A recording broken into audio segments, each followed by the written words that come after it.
itu masih impor, maka menurut studi FAO itu tidak mungkin bangsa atau negara tersebut bisa maju sejahtera dan mandiri. Begitu studi yang sangat proven gitu.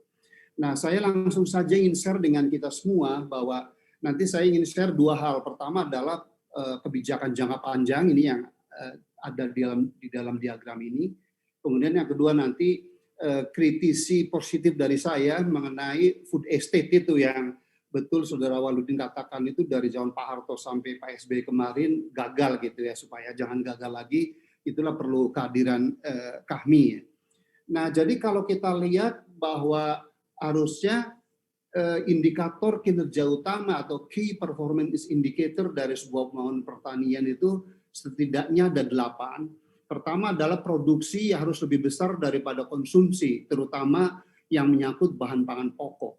Kemudian yang kedua, bahwa setiap warga negara Republik Indonesia di seluruh wilayah KRI itu harus mampu mendapatkan bahan pangan yang bergizi, sehat, dan mencukupi setiap saat. Kemudian ketiga, bahwa produsen pangan, khususnya petani dan nelayan, itu harus sejahtera. Jangan seperti sekarang 40% petani nelayan masih miskin gitu ya.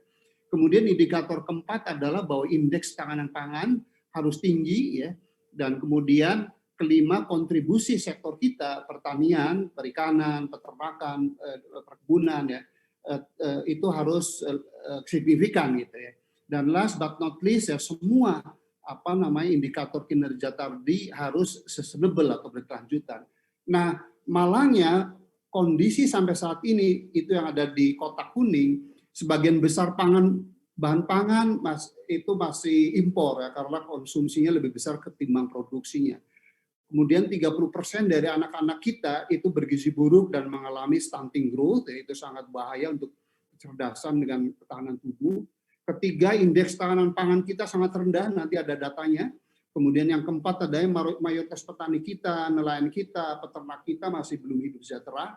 Kemudian 5, kontribusi sektor kita bagi perekonomian bangsa pun seperti PDB, nilai ekspor, dan seterusnya itu masih rendah. Dan yang tidak kalah memprihatinkannya, sistem pertanian kita, sistem pangan kita, itu masih rentan terhadap global climate change maupun gejolak alam atau the whim of nature gitu. Nah, untuk mengkonversi dari kotak kuning menjadi kotak merah, pada hemat hijau saya, setidaknya ada 8 kelompok program itu. Yang pertama adalah program yang terkait dengan sarana produksi, itu saran saya ada 4, Adinda Waludin dan seluruh peserta seminar, yaitu peningkatan produksi, sarana produksi, kemudian proteksi lahan pertanian, bisa kita berkunjung ke Belanda, ke Jepang, ke negara maju, yang namanya agriculture land itu sangat protected, itu tidak boleh dikonversi. Kemudian peningkatan produksi alsintan, dan last but not least juga penyediaan modal atau kredit perbankan yang relatif murah dan lunak gitu. Kalau di Thailand sekarang bunga bank itu udah 4% untuk sektor pertanian sangat dimudahkan. Kemudian kedua yang terkait dengan on-farm atau produksi. Program pertama adalah revitalisasi semua unit usaha yang ada sekarang. Kedua adalah kita harus mengekstensifikasi lahan pertanian, ya, perikanan, peternakan sesuai dengan daya dukung wilayah. Kemudian berikutnya adalah diversifikasi spesies budidaya, jangan dulu lagi beras, padi lagi. Dan yang berikutnya adalah pembangunan food estate memang atau lumbung pangan gitu ya. Nanti kita kritisi di terakhir gitu. Dan yang sangat penting kalau tadi Pak Dirjen memaparkan policy KKP sudah bagus ya. Yang sangat penting di lapang itu ini poin ini, bahwa semua unit usaha entah itu di tanaman pangan, hortikultur, peternakan, perikanan budidaya, perikanan tangkap harus menerapkan 4 prinsip. Pertama harus skala ekonomi, jadi economic of skill dari setiap usaha itu harus dipenuhi. Kemudian kedua harus menerapkan integrated supply chain management system itu. Jangan sampai seperti dulu-dulu itu kita berfokus membantu nelayan, petani dalam on-farm produksi, tetapi pasarnya kedodoran. Pada busuk itu bawang, pada busuk itu ikan, pada busuk itu jagung gitu. Itu nggak boleh lagi, berdosa gitu. Berikutnya adalah teknologi mutakhir. Jadi sedapat mungkin sistem pertanian kita, sistem pangan kita digerakkan oleh the latest technology atau state of the art technology, termasuk industri 4.0. Dan last but not least, semua pembangunan apapun ya harus berdasarkan pada prinsip-prinsip pembangunan berkelanjutan atau sustainable development, dengan kata lain ramah lingkungan gitu. Kemudian revitalisasi dan pembangunan infrastruktur baru, dan yang terakhir adalah double subsidi. Kalau menurut pengamatan dan penelitian kami, jangan pernah mensubsidi itu pada input kayak benih, pupuk, alat tangkap, itu akan lenyap itu. Karena bisa terjadi kemalasan, bisa disundupkan ke luar negeri dan seterusnya. Tetapi kalau mau subsidi pada output, jadi misalnya produksi padi, production cost-nya misalnya per kilo itu 8.000, udah jadi beras lah gitu ya. Tetapi kalau sebagian besar konsumen Indonesia itu, rakyat Indonesia mampunya 6.000, pemerintah melalui Bulog atau Badan Pangan nanti membeli beras dari petani gitu ya, 10.000, sehingga petani itu ada untung 2.000 minimal. Kemudian si pemerintah menjual lagi 8.000 ke rakyat itu. Jadi subsidi 4.000, tetapi petani, nelayan, peternak sejahtera, konsumen sejahtera, sehat walafiat itu, dinamika ekonomi internal nasional akan bangkit. Disitulah kemajuan yang dilakukan oleh Amerika, Eropa, Kanada, Jepang, dan seterusnya. The stages of development-nya begitu. Kemudian program saya adalah industri pasca panen, karena waktu silakan dilihat saja, intinya pada teknologi processing, packaging. Kemudian berikutnya adalah konsumsi, ini yang sangat penting. Pak Jafar Hafsah, Bapak berjuang sejak zaman dulu gitu, itu menurunkan konsumsi beras per kapita melalui diversifikasi konsumsi karbohidrat berbahan baku non beras seperti jagung, sorghum, dan seterusnya. Kemudian adalah ganti mie berbasis gandum, karena kita udah 14 juta ton sekarang tuh mengimpor gandum per tahun gitu. Dan ternyata saya ke Meranti Riau, Pak Jafar Hafsah, Pak Manimbang ya, itu yang namanya mie dari sagu itu ternyata lebih enak Pak. Dulu kan kita dicekoki bahwa mie itu seolah-olah harus dari gandum, tidak itu. Ternyata dari sagu pun enak ya kan, dari porang pun enak dan seterusnya gitu. Kita hanya mau dijajah sama orang lain tuh. Kemudian peningkatan konsumsi ikan dan seafood, at the same time kita kendalikan daging sapi, karena secara sunatullah, takdir dari Allah, bahwa kondisi agroekologi Indonesia itu nggak mungkin aja untuk meningkatkan produksi sapi seberdaya saing New Zealand, Australia, Brazil, dan seterusnya. Tetapi komparatif advantage juga adalah di seafood dan ikan. Tadi Pak Dirjen mengungkapkan 100 juta ton lebih potensi produksi kita itu. Lalu kemudian sistem logistik, kemudian ekspor impor. Nah, ekspor impor gini. Tadi Pak Manimbang dengan Pak Api. Kalau saran saya pertama, untuk bahan pangan yang produksi nasionalnya itu jelas-jelas melebihi dari konvensional, maka tidak ada kata lain, no import itu. Harga mati itu. Dan itu harusnya dengan adanya Badan Pangan Nasional, nanti tidak akan ada kemunafikan lagi, tidak ada bentrok data lagi antara Kementerian Pertanian dan perdagangan. Yang kedua, untuk bahan pangan yang produksinya memang jauh lebih kecil daripada konsumsi nasional, seperti ikan salmon, ya, tepung ikan, ya kan, krep dari Alaska, boleh impor ya, tetapi harus terkendali tentu ya. Tetapi kalau ada bahan pangan yang saat ini memang produksinya lebih kecil daripada konsumsinya, tetapi dengan luas lahan yang tersedia, dengan teknologi yang ada, setahun, 2 tahun, 3 tahun lagi bisa kita genjot produksinya, sehingga bisa produksinya lebih besar daripada konsumsinya setelah setahun, 2 tahun, 3 tahun, maka boleh kita impor sepanjang 1, 2 tahun, 3 tahun ini. Tetapi begitu 3 tahun kita bekerja keras, cerdas, dan kompak, produksi bahan pangan tersebut sudah melampaui konsumsi, maka stop impor. Itu harga mati. Kalau itu dilakukan, udah kita nggak akan menjadi bangsa munafik lagi, dan kita akan berdaulat pangan.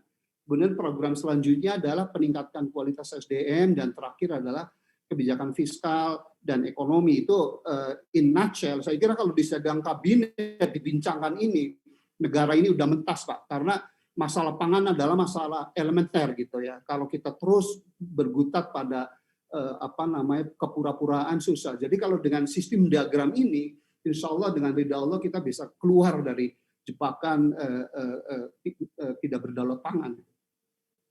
Nah ini contoh saja dari statement saya tadi bahwa ketahanan pangan kita sangat rendah, kemudian impor pangan kita gila-gilaan itu dari 7 komoditas pangan utama itu terus meningkat. Kalau pada tahun 2014 itu 21,7 juta ton, tahun 2017 menjadi 25 juta ton, impor bukan makin menurun, bahkan makin meningkat.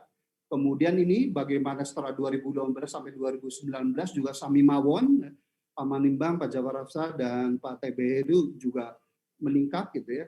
Kemudian neraca perdagangan di sektor pertanian kalau kita keluarkan perkebunan itu defisit itu ternyata itu ya.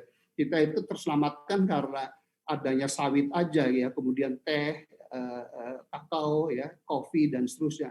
Ini neraca bahan pangan nasional dari 15 komoditi gitu ya, ternyata juga banyak yang merah, artinya produksinya lebih kecil dari konsumsinya. Lahan pertanian pun makin lama makin menyusut, kemudian luas panen padi juga makin lama makin menyusut, rata-rata pendapat bersih, ini mengerikan ini, Pak Manimang, ternyata memang di pertanian itu rata-rata pendapatannya itu sekitar 1,2 juta gitu, lebih kalah daripada si industri dan si jasa gitu ya. Kemudian ini rata-rata upah gaji buruh pegawai menurut lapangan pekerjaan, jadi lagi-lagi sektor pertanian ternyata rata-ratanya 1,9 juta itu, nomor kedua terbawah gitu ya.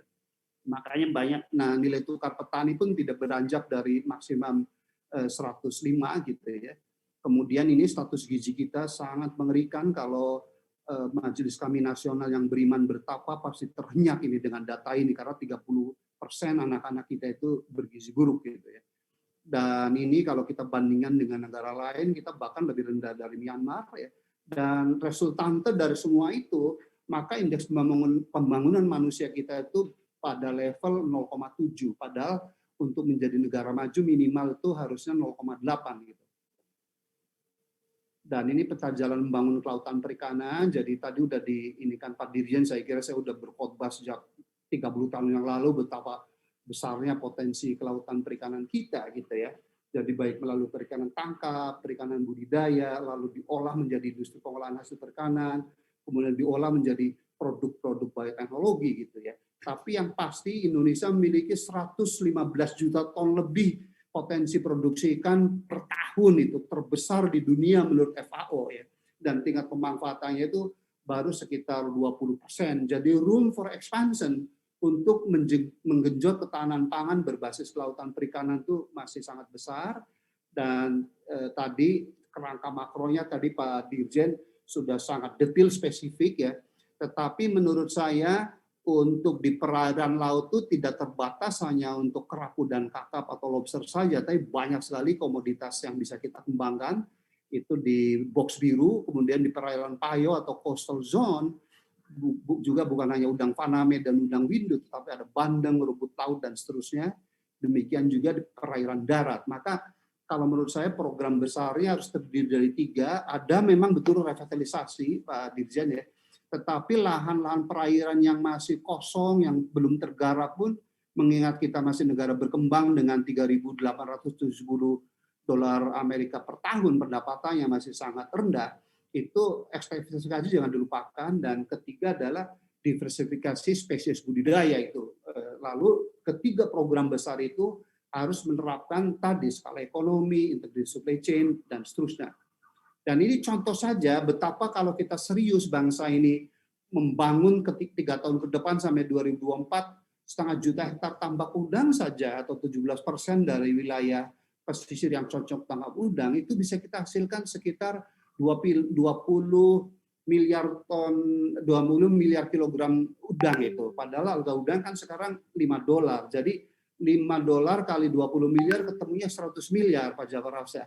Nah, padahal ekonomi Indonesia saat ini atau PDB kita kan hanya 1 triliun. Jadi dari si bongkok udang aja secara potensial gitu ya, sudah bisa menyumbangkan 10% itu ya, dengan lapangan tenaga kerja 5 juta dan pendapatan bersih sekitar 40 juta per hektar per bulan. Jadi sekali lagi kalau bangsa ini cerdas ya, ikhlas, bekerja sama dan berserah diri kepada Allah dengan iman dan takwa, itu tidak seperti ini negara ini. Pasti sudah melesat menjadi negara yang maju dan makmur, berdaulat dan tidak didikte oleh bangsa lain. Nah, ini contoh saja bahwa di China, Pak Jawar Hafsah dan seluruh hadirin ya, bahwa ternyata dengan DNA sequencing dan DNA rekombinan itu padi sudah bisa dibudidayakan di laut, Pak, dengan produktivitas 4,5 ton per hektar per tahun gitu ya. Sebagai negara kepulauan terbesar dengan 3/4 wilayah laut itu, kita harusnya tidak perlu worry gitu ya dengan kedaulatan pangan. Sekali lagi, kalau kita smart, ikhlas dan punya iman dan takwa membangun bangsa ini. Nah, ini contoh lagi betapa alge dari laut bisa dijadikan biofuel gitu ya. Di IPB ada pakarnya, beliau sayangnya sudah almarhumah, mudah-mudahan husnul khotimah, menemukan 13 spesies mikroalga yang mengandung biofuel gitu. 4 kandungannya lebih besar daripada 15%. Ini produk IPB tahun 2010, dan karena IPB ditugaskan pemerintah untuk menjadi perguruan tinggi untuk mengembangkan agromaritim, salah satunya adalah mengembangkan blue energy. Dan kalau kita bisa mengembangkan 2 juta hektar lahan pesisir untuk produksi bioalge gitu ya, mikroalge maksud saya, itu bisa dihasilkan 2 juta barrel minyak per hari gitu.